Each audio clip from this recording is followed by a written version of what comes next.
दोस्तों नमस्कार, ये है मार्गदर्शन फॉर सिविल सर्विसेज। मैं अनुराग चौधरी। दोस्तों आज की वीडियो में हम सॉल्व करेंगे परीक्षा नियामक प्राधिकारी प्रयागराज द्वारा आयोजित जूनियर हाई स्कूल प्रधानाध्यापक और सहायक अध्यापक भर्ती परीक्षा के लिए सामाजिक अध्ययन यानी सोशल स्टडीज का प्रैक्टिस सेट, जिसमें हम परीक्षा पैटर्न के अनुरूप कुल 100 प्रश्नों को सॉल्व करेंगे। तो आइए शुरू करते हैं आज का वीडियो। जूनियर हाई स्कूल अध्यापक भर्ती परीक्षा सामाजिक अध्ययन का प्रैक्टिस सेट संख्या 7। दोस्तों आज के प्रैक्टिस सेट का जो पहला प्रश्न है सूची 1 का सूची 2 से मिलान से संबंधित है। इसमें सूची 1 में आपकी घाटियां दी गई हैं और सूची 2 में उनसे संबंधित राज्य दिए गए हैं। तो देखिए मरखा घाटी। दोस्तों मरखा घाटी कहाँ है? तो ये लद्दाख, जम्मू और कश्मीर की प्रसिद्ध घाटी है। तो ए का 3 हो जाएगा। जुकू घाटी, दोस्तों जुकू घाटी नागालैंड में जफू श्रेणी के पीछे स्थित है। तो जुकू घाटी आपका नागालैंड हो जाएगा। सांगला घाटी किन्नौर हिमाचल प्रदेश में स्थित है और युथांग घाटी ये आपका सिक्किम की राजधानी गंगटोक से 149 किलोमीटर की दूरी पर स्थित है। तो इस आधार पर देखिए 3, 4, 2 और 1, तो ऑप्शन देख लेते हैं। 3, 4, 2, 1 ऑप्शन डी आपका सही उत्तर है। अगला प्रश्न है सूची 1 का सूची 2 से सुमेलन करना है और दिए गए कोड के आधार पर सही उत्तर का चयन करना है। इसमें सूची 1 में बांध और सूची 2 में उनसे संबंधित राज्यों को दिया गया है। फरक्का बांध, तो दोस्तों फरक्का बांध या फरक्का बैराज परियोजना पश्चिम बंगाल में गंगा नदी पर है। घाट प्रभा परियोजना ये कर्नाटक राज्य में स्थित है, बी का चौथा हो जाएगा। हीराकुंड आप जानते हैं महानदी पर उड़ीसा में स्थित है और काकरा पार परियोजना ये गुजरात में ताप्ती नदी पर निर्मित की गई है। तो देखिए 1, 4, 2 और 3, तो सही उत्तर आपका ऑप्शन ए हो जाएगा। 1, 4, 2 और 3 सही सुमेलन है। अगला प्रश्न है किसे चिपको आंदोलन का नेता माना जाता है? तो आप जानते हैं, देखिए सुंदर लाल बहुगुणा को चिपको आंदोलन का नेता माना जाता है। अगला प्रश्न है दोस्तों सूची 1 का सूची 2 से सुमेलन करना है। दिए गए राज्य और उनसे संबंधित राष्ट्रीय उद्यानों को आपको मिलाना है। उत्तराखंड में राजाजी राष्ट्रीय उद्यान ए का दूसरा हो जाएगा। असम में मानस राष्ट्रीय उद्यान बी का चौथा हो जाएगा। सिमलीपाल दोस्तों उड़ीसा में स्थित है और कर्नाटक में बांदीपुर राष्ट्रीय उद्यान है। तो देखिए 2, 4, 3 और 1, तो 2, 4, 3 और 1 सही उत्तर आपका ऑप्शन बी हो जाएगा। 2, 4, 3 और 1 सही सुमेलन हो जाएगा। अगला प्रश्न है समाजवाद मुख्यतः किसका आंदोलन है? ऑप्शन है बुद्धिजीवी, गरीब, मध्य वर्ग, कामगार। तो सही उत्तर है समाजवाद मुख्य रूप से कामगार वर्ग का आंदोलन है। अगला प्रश्न है गांधी को माना जाता है किस रूप में?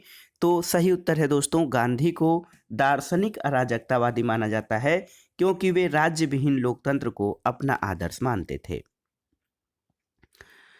अगला प्रश्न है दोस्तों चिटगांव शस्त्रागार पर धावा किसके नेतृत्व में बोला गया था? तो सही उत्तर है सूर्यसेन।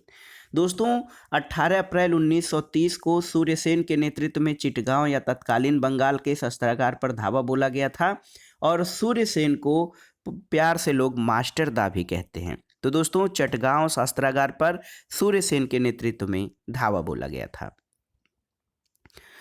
अगला प्रश्न है निम्नलिखित में से कौन सा राज्य का नीति निदेशक तत्व नहीं है? मद्य निषेध, गौ संरक्षण, पर्यावरण संरक्षण और 14 वर्ष की आयु तक के बच्चों को निःशुल्क शिक्षा। तो दोस्तों देखिए यहाँ पर 14 वर्ष तक की आयु के बच्चों को निःशुल्क शिक्षा ये राज्य के नीति निदेशक तत्वों में शामिल नहीं है।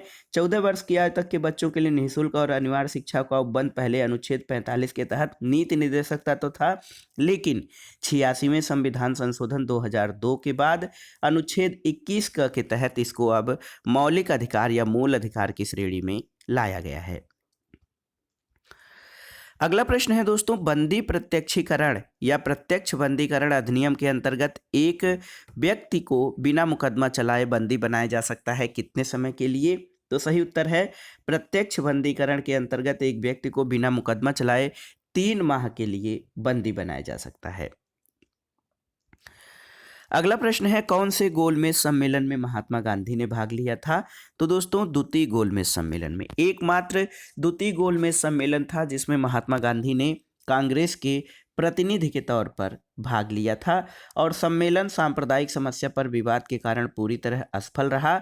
दलितों के नेता भीमराव अंबेडकर ने दलितों के लिए पृथक निर्वाचक मंडल की मांग की, जिसे गांधी जी ने अस्वीकार कर दिया था। इसलिए सांप्रदायिक प्रतिनिधित्व पर गतिरोध के कारण ये सम्मेलन 1 दिसंबर 1931 को समाप्त घोषित कर दिया गया था। अगला प्रश्न है दोस्तों, संसद राज्य सूची के संबंध में कानून बना सकती है कैसे? तो दोस्तों संसद राज्य सूची के विषय पर कानून बना सकती है यदि राज्यसभा ऐसा संकल्प पारित करती है। तो ऑप्शन बी आपका सही उत्तर हो जाएगा। अगला प्रश्न है, लोक निधि का अभिभावक किसे कहा जाता है?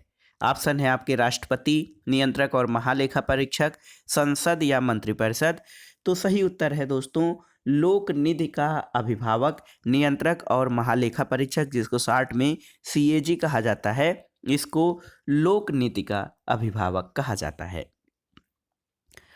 अगला प्रश्न है, निम्नलिखित में से किस वाद में उच्चतम न्यायालय ने संविधान के मूल ढांचे या जो फंडामेंटल स्ट्रक्चर का सिद्धांत है वो प्रस्तुत किया है?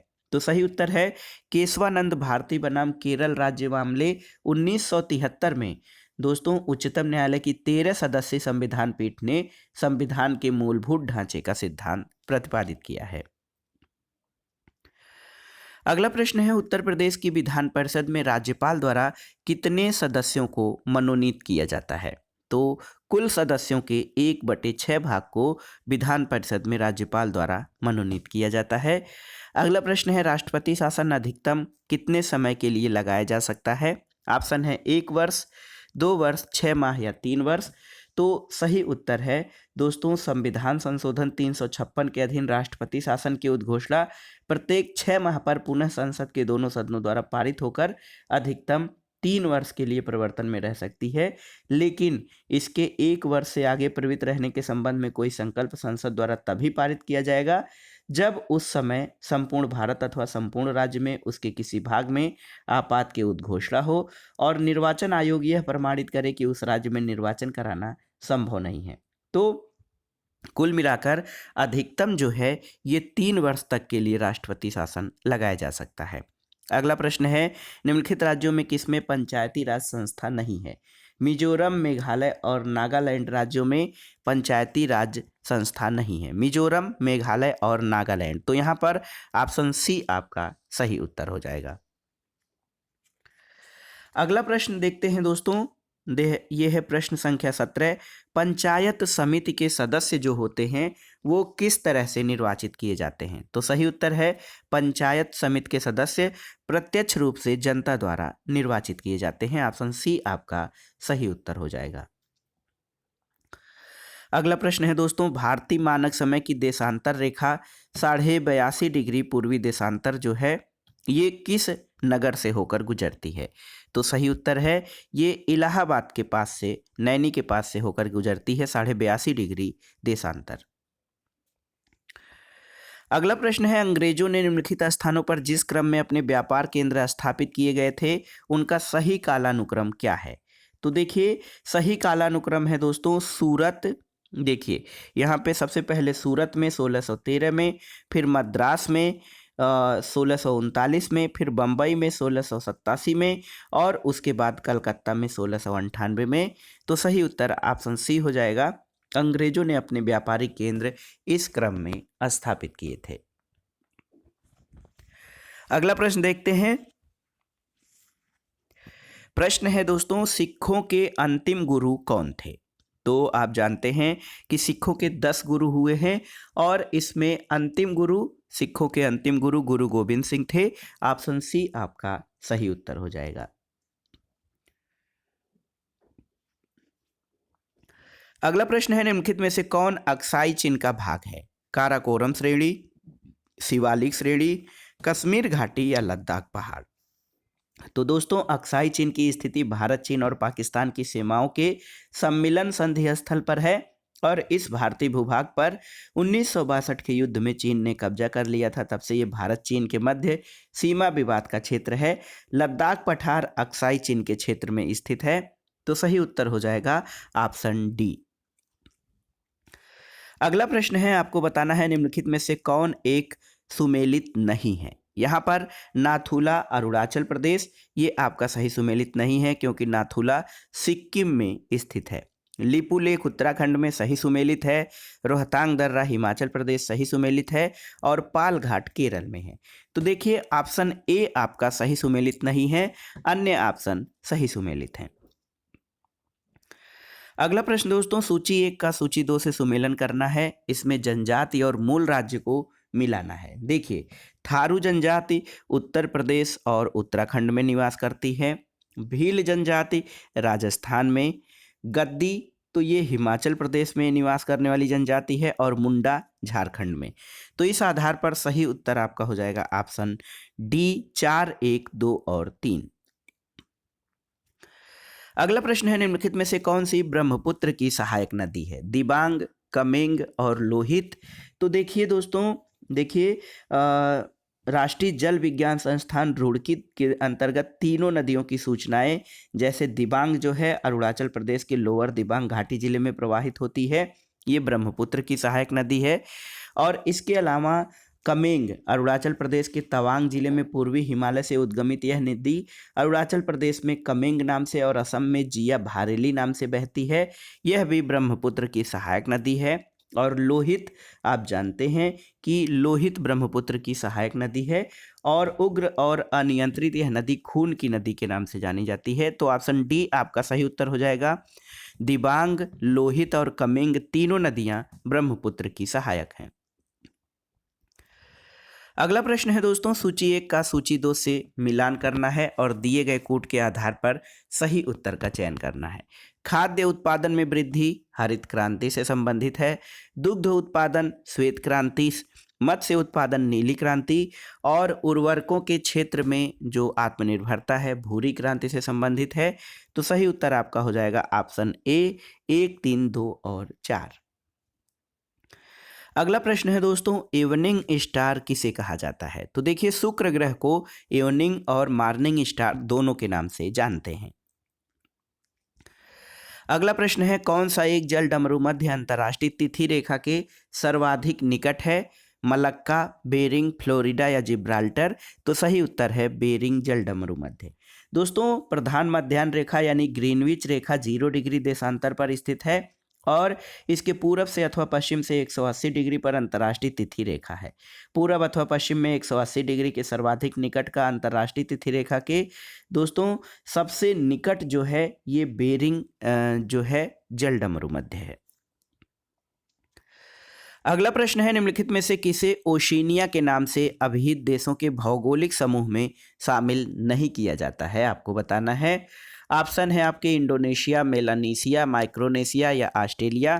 तो सही उत्तर है इंडोनेशिया ओशिनिया ग्रुप में शामिल नहीं है, जबकि मेलानेशिया, माइक्रोनेशिया और ऑस्ट्रेलिया ओशिनिया ग्रुप में शामिल हैं। दोस्तों ओशिनिया ग्रुप में 14 देश हैं जिनको 3 उपसमूह मेलानेशिया, माइक्रोनेशिया और पॉलिनेशिया में विभाजित किया जाता है।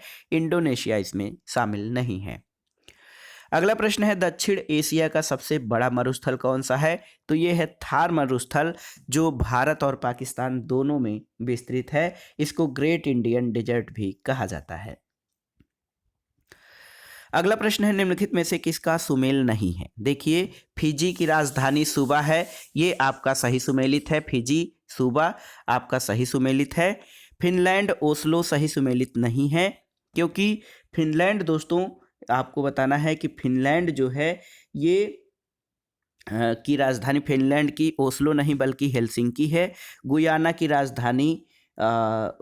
की राजधानी दोस्तों जॉर्जटाउन और लेबनान की राजधानी बेरूत है। तो इसमें ऑप्शन बी आपका सही सुमेलित नहीं है। फिनलैंड की राजधानी जो है ये हेलसिंकी है, ओस्लो नहीं।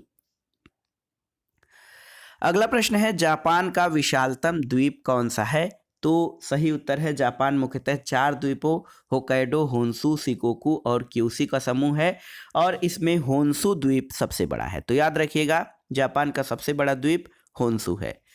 अगला प्रश्न है निम्नलिखित में से कौन सा एक पत्तन नगर नहीं है, यानी बंदरगाह नगर नहीं है, आपको बताना है। ऑप्शन है आपके टोक्यो, कैनबरा, न्यूयॉर्क और लंदन। तो इसमें कौन सा पत्तन नगर नहीं है? सही उत्तर है दोस्तों कैनबरा। यहाँ पर देखिए कैनबरा ऑस्ट्रेलिया की राजधानी है और इसको छोड़कर टोक्यो, न्यूयॉर्क और लंदन ये पत्तन नगर हैं, कैनबरा पत्तन नगर नहीं है। अगला प्रश्न है सूची 1 का सूची 2 से सुमेलन करना है। देखिए ग्रेट विक्टोरिया मरुस्थल ये आपका ऑस्ट्रेलिया में स्थित है, ग्रैंड कैनियन संयुक्त राज्य अमेरिका में है, लेक विनिपेग ये कनाडा में स्थित है और दक्षिणी आल्प्स पर्वत श्रेणी न्यूजीलैंड में स्थित है। तो सही उत्तर दोस्तों आपका हो जाएगा ऑप्शन बी 1, 4, 2 और 3। अगला प्रश्न है निम्नलिखित का मिलान करना है सूची 1 का सूची 2 से। तुगलकाबाद किला, देखिए दोस्तों तुगलकाबाद किला इसका शासक गयासुद्दीन तुगलक था। इसके अलावा लाल किला, दिल्ली का लाल किला, इसका निर्माण शाहजहां द्वारा करवाया गया था। हौज खास फिरोज शाह तुगलक द्वारा और द सिटी ऑफ सीरी या सीरी का किला अलाउद्दीन खिलजी के द्वारा इसका निर्माण करवाया गया था। तो सही उत्तर ऑप्शन बी हो जाएगा दोस्तों 4, 2, 3 और 1। अगला प्रश्न कथन कारण से संबंधित है। कथन है कि कृष्ण छिद्र या ब्लैक होल एक ऐसा खगोलीय अस्तित्व है जिसे दूरबीन से नहीं देखा जा सकता है। कारण है कि कृष्ण छिद्र पर गुरुत्वीय क्षेत्र इतना प्रबल होता है कि यह प्रकाश को भी बच निकलने नहीं देता है। तो सही उत्तर ए और आर दोनों सही हैं और आर ए की सही व्याख्या करता है। अगला प्रश्न है दोस्तों निम्नलिखित में से कौन सा शिलालेख चालुक्य सम्राट पुलकेशिन द्वितीय से संबंधित है? ऑप्शन है मस्की, हाथी गुम्फा, एहोल या नासिक। तो सही उत्तर ऑप्शन सी एहोल अभिलेख। दोस्तों एहोल अभिलेख जो है ये एहोल अभिलेख चालुक्य सम्राट पुलिकेशिन द्वितीय से संबंधित है और यह लेख एक प्रशस्ति के रूप में है और इसकी भाषा संस्कृत और लिपि दक्षिणी ब्राह्मी है और एहोल अभिलेख की रचना रविकीर्ति ने की थी। अगला प्रश्न है निम्नलिखित में से वह व्यक्ति कौन है जिसका नाम देवनाम प्रियदर्शी था? आपको बताना है। तो सही उत्तर है दोस्तों देवनाम प्रियदर्शी के नाम से मौर्य सम्राट अशोक को जाना जाता है। अगला प्रश्न है निम्नलिखित में से संसार का सर्वाधिक व्यस्त महासागरीय मार्ग कौन सा है? तो सही उत्तर है सर्वाधिक व्यस्त महासागरीय मार्ग उत्तरी अटलांटिक महासागर मार्ग है जो उत्तर अमेरिका और यूरोप के 2 बृहद विकसित औद्योगिक प्रदेशों को जोड़ता है और विश्व का ये सबसे व्यस्ततम महासागरीय मार्ग है। अगला प्रश्न है विश्व में बॉक्साइट का बृहत्तम उत्पादक कौन सा है? बॉक्साइट आप जानते हैं एल्यूमिनियम का प्रमुख अयस्क है और ऑस्ट्रेलिया बॉक्साइट का बृहत्तम उत्पादक है। तो ऑप्शन ए आपका सही उत्तर हो जाएगा। ऑस्ट्रेलिया विश्व बॉक्साइट उत्पादन का लगभग 1/3 भाग उत्पादित करता है। अगला प्रश्न है लोकतांत्रिक संस्थाओं के विकास के लिए कौन सा कारक आवश्यक है? कृषि अर्थव्यवस्था, एक दलीय व्यवस्था, सशक्त सैन्य बल या व्यक्तिगत अधिकारों के प्रति सम्मान। तो लोकतांत्रिक संस्थाओं के विकास के लिए व्यक्तिगत अधिकारों के प्रति सम्मान बहुत जरूरी है। अगला प्रश्न है लोकतंत्र में राजनीतिक दबाव समूह क्या कार्य करता है? दोस्तों राजनीतिक दबाव समूह जो होते हैं अपने समूह के हितों के लिए सरकार पर दबाव डालने का कार्य करते हैं। ऑप्शन बी आपका सही उत्तर हो जाएगा। अगला प्रश्न है भारत में प्रत्यक्ष चुनाव का उदाहरण क्या है? तो सही उत्तर है ग्राम सभा। दोस्तों भारत में ग्राम सभा जो है प्रत्यक्ष चुनाव का उदाहरण है और ग्राम सभा का गठन ग्राम पंचायत के 18 वर्ष से अधिक उम्र के वयस्क व्यक्तियों को मिलाकर किया जाता है। तो सही उत्तर आपका ऑप्शन सी हो जाएगा। अगला प्रश्न देखते हैं कौन सा एक कथन वैध मुद्रा या लीगल टेंडर के सही अर्थ को वर्णित करता है? तो लीगल टेंडर क्या होता है? दोस्तों लीगल टेंडर या वैध मुद्रा वो होती है जो कोई ऋणदाता अपने दावों को निपटाने में स्वीकार करने के लिए बाध्य होता है, उसको लीगल टेंडर मनी या वैध मुद्रा कहते हैं। अगला प्रश्न है दोस्तों, मुद्रा के अवमूल्यन का अर्थ क्या होता है, आपको बताना है। तो सही उत्तर है, मुद्रा के अवमूल्यन का अर्थ होता है अंतर्राष्ट्रीय व्यापार में प्रयुक्त मुद्राओं की तुलना में देश की मुद्रा का मूल्य घट जाना। इसको मुद्रा का अवमूल्यन कहा जाता है। और मुद्रा के अवमूल्यन भारत में देखा जाए तो भारतीय रुपए का अब तक 3 बार अवमूल्यन किया गया है, 1949, 1966 और 1991 में। अगला प्रश्न है दोस्तों, ब्रेटन वुड्स सम्मेलन किन संस्थाओं की स्थापना की गई थी।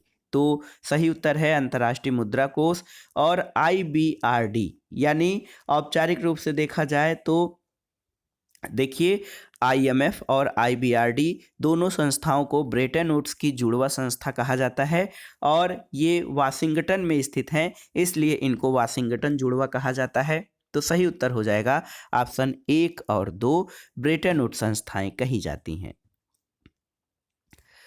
अगला प्रश्न है दोस्तों, दिव्यांगजन अधिकार अधिनियम 2016 के तहत शिक्षा और सरकारी नौकरियों में दिव्यांग व्यक्तियों को कितना प्रतिशत आरक्षण प्रदान किया गया है। तो सही उत्तर है 4% आरक्षण।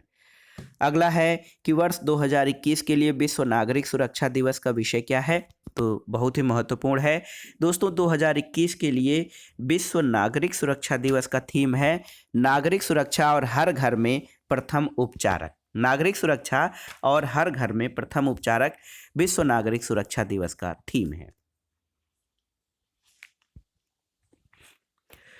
अगला प्रश्न देखते हैं दोस्तों, प्रश्न संख्या 48 है, निम्नलिखित में से कौन सा देश क्वाड समूह में शामिल नहीं है, आपको बताना है। ऑप्शन है भारत, जापान, USA और रूस। तो सही उत्तर है रूस जो है ये क्वाड समूह में शामिल नहीं है। दोस्तों क्वाड्रिलेटरल सिक्योरिटी डायलॉग क्वाड जो है भारत, अमेरिका, जापान और ऑस्ट्रेलिया के बीच एक औपचारिक वार्ता मंच है जिसमें रूस शामिल नहीं है। अगला प्रश्न है CBI यानी सेंट्रल ब्यूरो ऑफ इन्वेस्टिगेशन की स्थापना कब हुई थी। तो सही उत्तर है 1963 में। भारत सरकार द्वारा रक्षा से संबंधित गंभीर मामलों, उच्च स्थानों पर भ्रष्टाचार, गंभीर धोखाधड़ी, गबन और सामाजिक अपराध के लिए केंद्रीय जांच ब्यूरो की स्थापना की गई थी। अगला प्रश्न है दोस्तों, अंतर्राष्ट्रीय सौर गठबंधन या ISA इंटरनेशनल सोलर अलायंस की स्थापना की घोषणा किस वर्ष की गई थी। तो ये है 2015। दोस्तों अंतर्राष्ट्रीय सौर गठबंधन का मुख्यालय जो है वो गुरुग्राम, हरियाणा में स्थित है। अगला प्रश्न है, सौर विकिरण की सबसे महत्वपूर्ण भूमिका कहाँ पे है, आपको बताना है। ऑप्शन है कार्बन चक्र, हाइड्रोजन चक्र, जल चक्र या नाइट्रोजन चक्र में।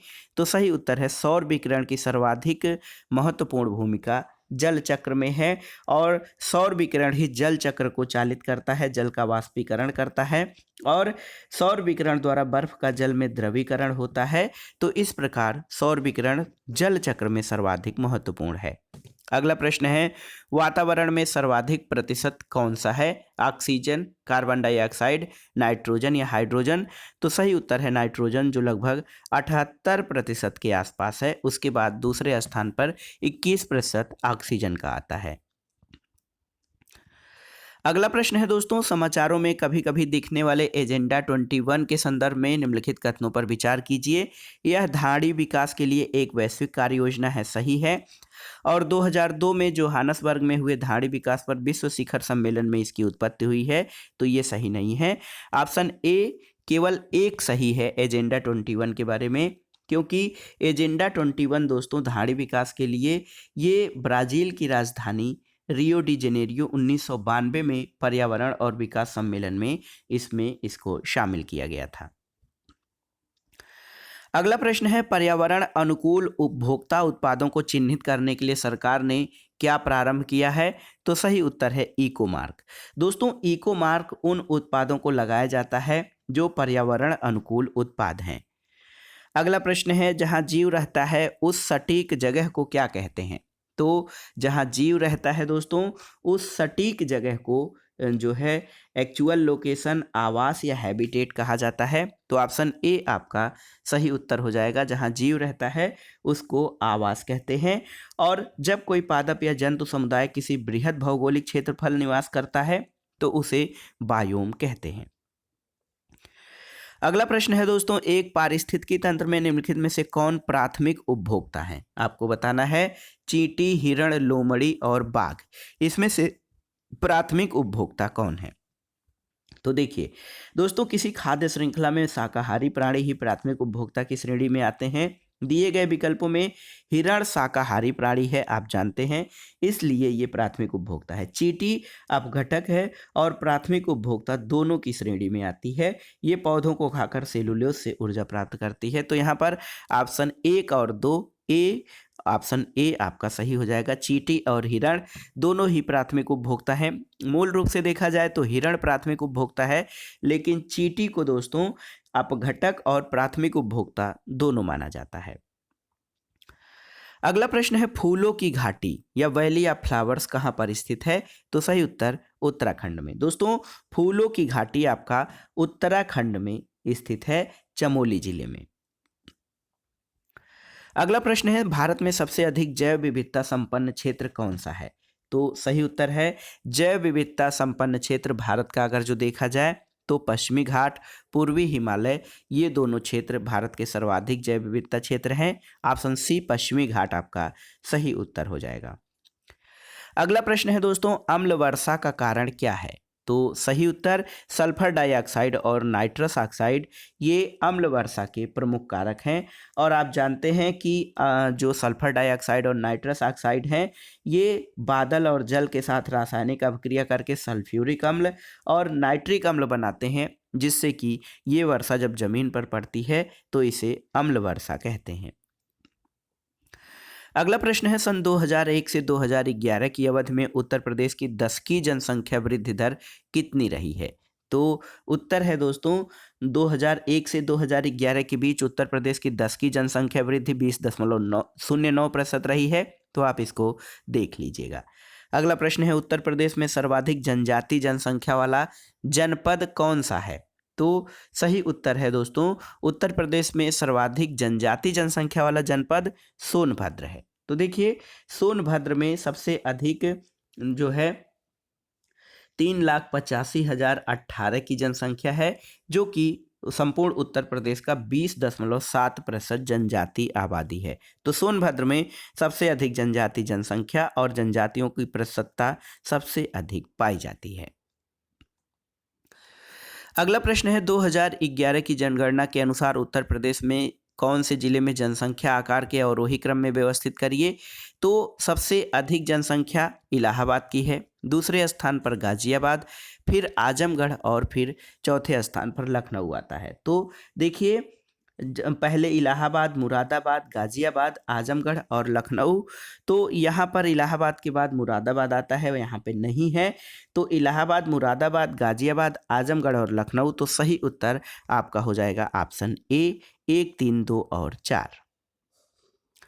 अगला प्रश्न बहुत ही आसान सा है, भीमबेटका गुफा किस राज्य में स्थित है? तो सही उत्तर है भीमबेटका गुफाएं भोपाल से 45 किलोमीटर दूर हैं। और ये देखिए भीमबेटका गुफाएं ये दोस्तों मध्य प्रदेश में स्थित हैं। अगला प्रश्न है आसान सा है, सिंधु घाटी सभ्यता का बंदरगाह या पत्तन नगर कौन है? तो सही उत्तर है लोथल, और यहाँ से गोदीवाड़ा यानी पत्तन के प्रमाण मिले हैं। अगला प्रश्न है, भारतीय प्रतीक पर उत्कीर्ण सत्यमेव जयते कहाँ से लिया गया है? तो दोस्तों सत्यमेव जयते जो शब्द है ये मुंडकोपनिषद से लिया गया है। तो देखिए मुंडकोपनिषद से लिया गया है सत्यमेव जयते शब्द आपका। अगला प्रश्न है, आरंभिक बौद्ध साहित्य किस भाषा में रचे गए थे? आपको बताना है। तो सही उत्तर है दोस्तों आरंभिक बौद्ध साहित्य जो है ये पाली भाषा में रचे गए थे। ऑप्शन ए सही उत्तर है। जैन धर्म के पहले तीर्थंकर किसे माना जाता है? तो ऋषभ देव को जैन धर्म के पहले तीर्थंकर और महावीर स्वामी 24वें और अंतिम तीर्थंकर थे जैन धर्म के। अगला प्रश्न है, अशोक के शिलालेख किस लिपि में खुदे हुए हैं? तो दोस्तों अशोक के शिलालेखों की लिपि जो है वो ब्राह्मी लिपि है। सही उत्तर अशोक के अभिलेख में शाहबाजगढ़ी और मानसेहरा के अभिलेख खरोष्ठी में है। तक्षशिला और लघमान अभिलेख आर्मेयिक में है और शरेकुना अभिलेख आर्मेयिक और ग्रीक लिपि में है। इसके अलावा सभी शिलालेख, लघु शिलालेख, स्तंभ लेख ब्राह्मी लिपि में ही लिखे गए हैं। अगला प्रश्न है राष्ट्रीय कृषि बीमा योजना भारत में किस वर्ष प्रारंभ की गई थी? तो ये था 1999-2000। दोस्तों केंद्रीय कृषि मंत्रालय द्वारा जो भारत में राष्ट्रीय कृषि बीमा योजना शुरू की गई थी, ये 1999-2000 में रबी के मौसम में शुरू की गई थी। इस योजना का मुख्य उद्देश्य सूखा, बाढ़, ओलावृष्टि, चक्रवात, कीट, बीमारी आदि प्राकृतिक आपदाओं से फसलों की हुई क्षति से कृषकों को संरक्षण प्रदान करना था। अगला प्रश्न है चरक किसके राज्य चिकित्सक थे? तो उत्तर है चरक कनिष्क जो कुषाण शासक था उसके राज्य चिकित्सक थे। अगला प्रश्न है गुप्त काल के चांदी के सिक्कों को क्या कहा जाता था? तो सही उत्तर है रूप्यक। दोस्तों गुप्त काल के चांदी के सिक्कों को रूप्यक कहा जाता था और सोने के सिक्कों को दीनार कहा जाता था। दीनार जो है गुप्त काल के सोने के सिक्के, जबकि चांदी के सिक्के रूप्यक कहे जाते थे। अगला प्रश्न है उस चीनी यात्री का नाम क्या था जो हर्षवर्धन के दरबार में आया था? तो ये था दोस्तों वेनसांग। हर्षवर्धन और वेनसांग आप यच याद कर लीजिएगा तो सही हो जाएगा आपका। चीनी यात्री वेनसांग हर्षवर्धन के दरबार में भारत आया था। अगला प्रश्न है गंगा को उत्तर से दक्षिण ले जाने वाला चोल राजा कौन था? तो सही उत्तर है राजेंद्र चोल। दोस्तों राजेंद्र चोल जो है ऑप्शन सी आपका सही उत्तर हो जाएगा। और राजेंद्र चोल चोल वंश का प्रतापी शासक था। उसने उत्तर भारत पर आक्रमण करके महिपाल पाल शासक को पराजित किया और गंगा को उत्तर से दक्षिण ले गया था। अगला है निम्नलिखित को कालानुक्रम अनुसार रखें। यहाँ पर देखिए तुगलक, लोदी, सैयद, इलबारी और खिलजी हैं। तो जो सही क्रम हो जाएगा सबसे पहले इलबारी तुर्क आएंगे, उसके बाद खिलजी, फिर तुगलक, फिर सैयद और लास्ट में लोदी वंश। तो सही उत्तर आपका ऑप्शन डी हो जाएगा 4, 5, 1, 3, 2। अगला प्रश्न है दक्षिण विजय करने का मिशन अलाउद्दीन खिलजी ने किसे सौंपा था? तो सही उत्तर है मलिक काफूर को। दोस्तों अलाउद्दीन खिलजी ने जो है दक्षिण विजय का जो मिशन था, अभियान था उसका, इसके लिए उसने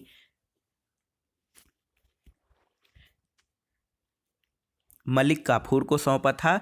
दोस्तों काफूर जो है मदुरई तक पहुंचने वाला मलिक काफूर दिल्ली का प्रथम सेनापति था। इसने देवगिरी, वारंगल, काकती और मदुरा आदि राज्यों को विजित किया था।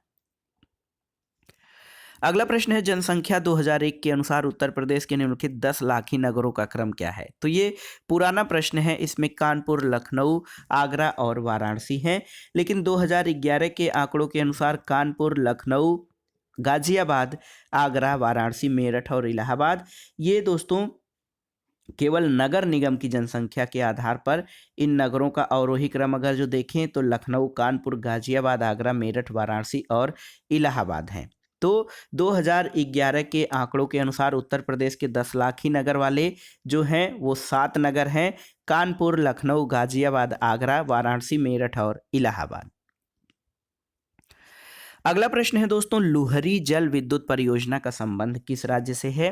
तो उत्तर है हिमाचल प्रदेश। लुहरी जल विद्युत परियोजना हिमाचल प्रदेश के कुल्लू और शिमला जिलों में सतलज नदी पर स्थापित है। अगला प्रश्न है तालीकोटा का प्रसिद्ध युद्ध कब हुआ था? तो सही उत्तर है तालीकोटा का युद्ध 1565 में विजयनगर साम्राज्य और दक्षिण के राज्यों बीजापुर, बीदर, अहमदनगर और गोलकुंडा के मध्य लड़ा गया था। तो सही उत्तर ऑप्शन ए हो जाएगा। अगला प्रश्न है रामायण का फारसी में अनुवाद किसने किया था? तो उत्तर है दोस्तों रामायण का फारसी में अनुवाद बदायूनी के द्वारा किया गया था। ये है 1589 में अब्दुल कादिर बदायूनी ने रामायण का फारसी में अनुवाद किया था। अगला प्रश्न है टोडरमल किस मुगल शासक के प्रसिद्ध राजस्व मंत्री थे? तो दोस्तों टोडरमल अकबर के राजस्व मंत्री थे और भू राजस्व निर्धारण में टोडरमल की महत्वपूर्ण भूमिका रही है। अगला प्रश्न है मोती मस्जिद किस नगर में स्थित है? तो सही उत्तर है आगरा में। दोस्तों प्रसिद्ध मोती मस्जिद आगरा में स्थित है और इसका निर्माण शाहजहां द्वारा करवाया गया था। दिल्ली के लाल किले में स्थित मोती मस्जिद का निर्माण एक और मोती मस्जिद है जिसको औरंगजेब द्वारा बनवाया गया था। अगला प्रश्न है, विश्व में प्राकृतिक रबर के दो बड़े उत्पादक कौन से हैं?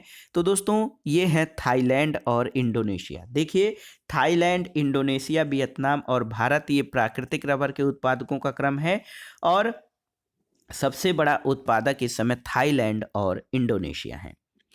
अगला प्रश्न है, लोकसभा के स्पीकर का निर्वाचन कैसे होता है? तो उत्तर है दोस्तों, लोकसभा का स्पीकर जो है अपने में ही यानी लोकसभा के सभी सदस्यों द्वारा ही निर्वाचित किया जाता है। अगला प्रश्न है, मजदूर किसान शक्ति संगठन यानी MKSS नामक सामाजिक आंदोलन भारत में किससे संबंधित है, आपको बताना है। तो दोस्तों मजदूर किसान शक्ति संगठन भारत में RTI अधिनियम से संबंधित है और इसकी स्थापना 1987 में अरोड़ा राय, निखिल डे शंकर सिंह, ये सामाजिक कार्यकर्ताओं से सहयोग से की गई थी। तो सही उत्तर है MKSS RTI एक्ट से संबंधित है। और दोस्तों सूचना के अधिकार अधिनियम को लाने में इस संगठन की महत्वपूर्ण भूमिका थी। अगला प्रश्न है, उपनिवेशी भारत में कोलकाता में एशियाटिक सोसाइटी की स्थापना किसके द्वारा की गई थी, आपको बताना है। तो सही उत्तर है विलियम जोन्स। दोस्तों विलियम जोन्स द्वारा 1784 में हेस्टिंग्स के समय में the Asiatic Society of Bengal की स्थापना की गई थी। अगला प्रश्न देखते हैं, पिट्स इंडिया एक्ट के अंतर्गत निम्नलिखित में किसको स्थापित किया गया था? तो दोस्तों पिट्स इंडिया एक्ट के तहत भारत में बोर्ड ऑफ कंट्रोल यानी नियंत्रण बोर्ड की स्थापना की गई थी और इस नियंत्रण बोर्ड में 6 सदस्य होते थे, जिसमें 2 सदस्य ब्रिटिश मंत्रिमंडल के और शेष प्रीवी काउंसिल के होते थे। अगला प्रश्न है, ब्लैक होल त्रासदी या ब्लैक होल की घटना कहाँ पर घटी थी?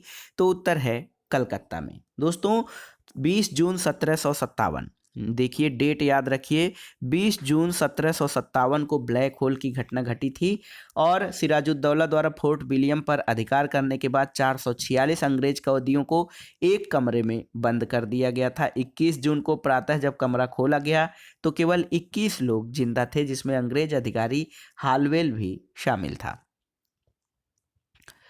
अगला प्रश्न है, कौन स्वराज पार्टी के सदस्य थे? मोतीलाल नेहरू, सरदार पटेल, गोपाल कृष्ण गोखले। तो दोस्तों स्वराज पार्टी की स्थापना CR दास और मोतीलाल नेहरू ने 1923 में इलाहाबाद में की थी। तो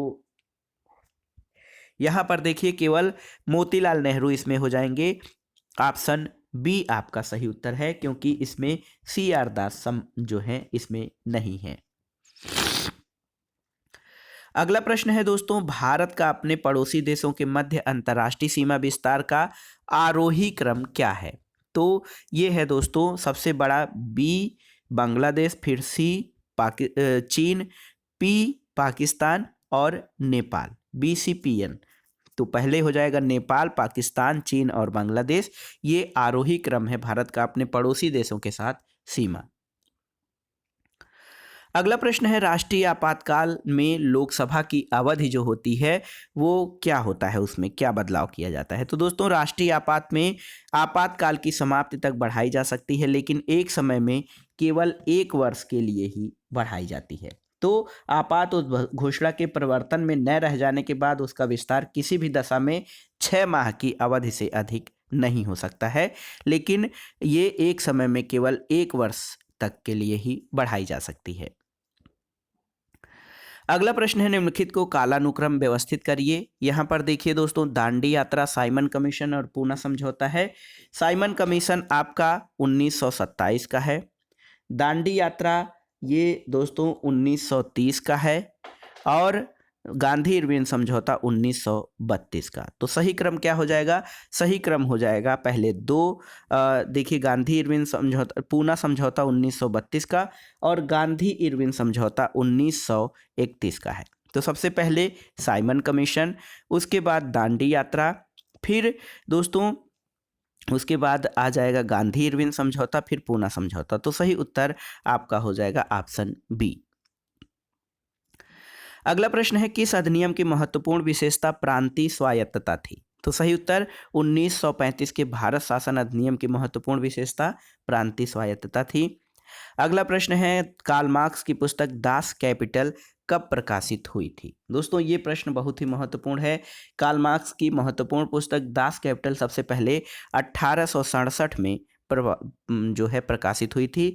दास कैपिटल इसका हिंदी होता है पूंजी। अगला प्रश्न है दोस्तों, उस राज्य पुनर्गठन आयोग के अध्यक्ष कौन थे जिसने भाषाई आधार पर राज्यों के पुनर्गठन का सीमांकन करने की सिफारिश की थी? तो दोस्तों ये अध्यक्ष थे फजल अली। देखिए, राज्य पुनर्गठन आयोग जो है 1953 में गठित किया गया और इसने अपनी रिपोर्ट 1955 में दी और इसमें कहा गया कि राज्यों के गठन में प्रशासनिक और आर्थिक पहलुओं को समुचित महत्व देते हुए भी भाषाई आधार पर ज़्यादा जोर देना पड़ेगा। अगला प्रश्न है, सर्वोदय की अवधारणा के संस्थापक कौन थे? तो दोस्तों सर्वोदय महात्मा गांधी का विचार है जिसमें वो सभी के उत्थान की बात करते हैं। अगला प्रश्न है, किस समाचार पत्र का संपादन गांधी जी ने किया था? इसमें देखिए नवजीवन, गुजरात टाइम्स, मराठा और जनसत्ता। तो सही उत्तर है नवजीवन। नवजीवन का संपादन गांधी जी द्वारा किया गया था। अगला प्रश्न है, निम्नलिखित में से किस पहाड़ी पर पूर्वी घाट पश्चिमी घाट मिलते हैं?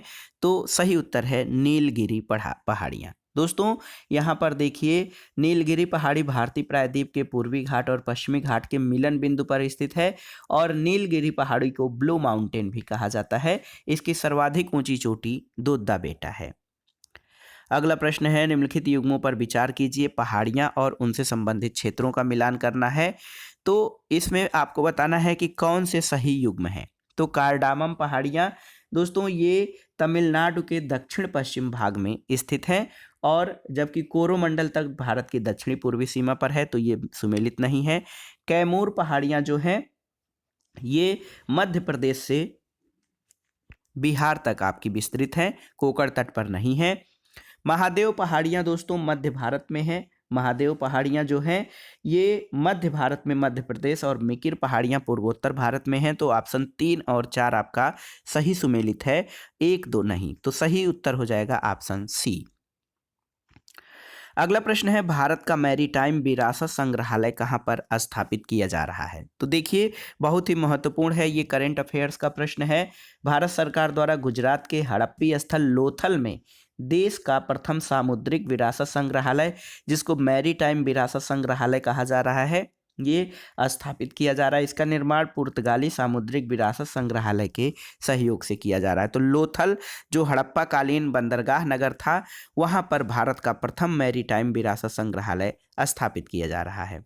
अगला प्रश्न है, निर्भया कोष का गठन कब किया गया था? तो सही उत्तर है 2013 में। दोस्तों निर्भया कोष का गठन 2013 में किया गया है और केंद्र सरकार ने देश में महिलाओं की सुरक्षा और उनके संरक्षण के उद्देश्य से इस कोष का गठन किया है। तो दोस्तों ये था आज का वीडियो। जूनियर हाई स्कूल प्रधानाध्यापक और सहायक अध्यापक भर्ती परीक्षा के लिए महत्वपूर्ण सामाजिक अध्ययन का प्रैक्टिस सेट, जिसमें आपने परीक्षा पैटर्न के अनुरूप कुल 100 प्रश्नों को सॉल्व किया है। दोस्तों ये वीडियो आगामी परीक्षाओं के लिए बहुत ही उपयोगी और महत्वपूर्ण है, आप इसको तैयार कर लीजिए। वीडियो आपको कैसा लगा हमें कमेंट बॉक्स में ज़रूर बताइएगा। वीडियो को लाइक करें, शेयर करें और इस चैनल मार्गदर्शन फॉर सिविल सर्विसेज को सब्सक्राइब करें। वीडियो देखने के लिए धन्यवाद दोस्तों, नमस्कार।